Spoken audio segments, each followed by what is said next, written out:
Alright, guys, so unfortunately, I'm going to be out of town for the weekend, so I'll not be able to watch the first two games of the series coming up between the Mets and the Orioles, who are currently sitting on top of the AL East Division and are currently the best team in the American League and second best in baseball. So I'll come back Sunday afternoon. I'm definitely coming back Sunday afternoon to at least watch the last game of that series between these two teams. Now, just a quick preview of the series. Over the last 10 series for the Baltimore Orioles, they have been excellent. They won their series against the Yankees, and they won the series recently against the Toronto Blue Jays, winning 3 of 4 up there in the north in Toronto. Their offense has definitely been clicking and have outscored opponents by 14 runs.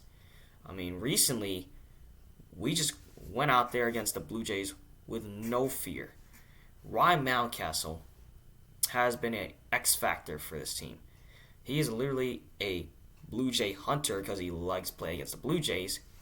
And then you got the addition of Jack Flaherty yesterday, who pitched a great game despite having a little bit of struggles.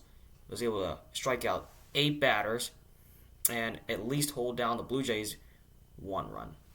That's all he gave up. And then you take a look at the New York Mets. They have been terrible. They got rid of Max Scherzer, Justin Verlander, both of their ace pitchers that were supposed to be paid total of $86 million in total. And then you got David Robertson, that has been a great closer for them since Edwin Diaz went down with an injury. He was great until they decided to let him go. So the Mets are a hole right now. Their season is basically over, and they literally are just crumbling. They're starting to go to rebuild mode right after the trade deadline. So, the message I want to send out to the Orioles is this. Go out there at home, at Camden Yards, and be who you are. There's literally no reason why you would go out there and lose a series to a Mets team that's completely blown up in terms of the pitching staff and the farm system. They want to sustain the farm system and rebuild in terms of their prospects right there. So this is a lowly Mets team that we're going up against. I mean, they do have Pete Alonso, Francisco Lindor, Jeff McNeil, but they do have 2 guys that are currently on the injured list in Brandon Nimmo and Starling Marte. They're not going to be playing in this series. So, all I want to say is this, is go out there and be who you are. You've been like this the entire year. You're one of the best offenses in the league. Just go out there and be who you are.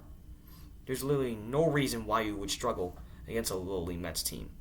Go out there and get it done. And now in terms of the pitching staff, tonight, Dean Kramer will take the mound. He just needs to go out there and play a much more consistent game than what he had on Sunday night against the Yankees. He was a little shaky when we had a 7-run lead. He gave up a home run and 2 more RBIs to his ERA, making him having an ERA this year a little over 4.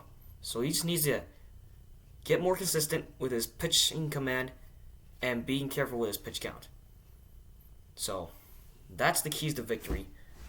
Should be an easy series against the New York Mets at home at Camden Yards. Just go out there, be who you are, and get the job done. With that being said, that's all I gotta say. Let's play baseball.